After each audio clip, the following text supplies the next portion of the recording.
need to organize your widgets into tabs? The DefaultTabController, TabBar, and TabBar View widgets are for you.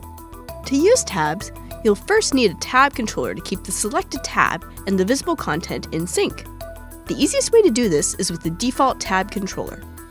Once you have that, you'll need a widget to show the tabs that the user will use to switch between the different sections. This is where TabBar comes in. The TabBar takes a list of tab widgets. You can have the tab show text, an icon, or specify a child widget.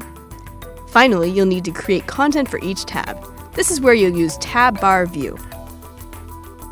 Each widget in the list of children corresponds to the tabs in the tab bar. There must be a one-to-one match between the tabs and the tab view children.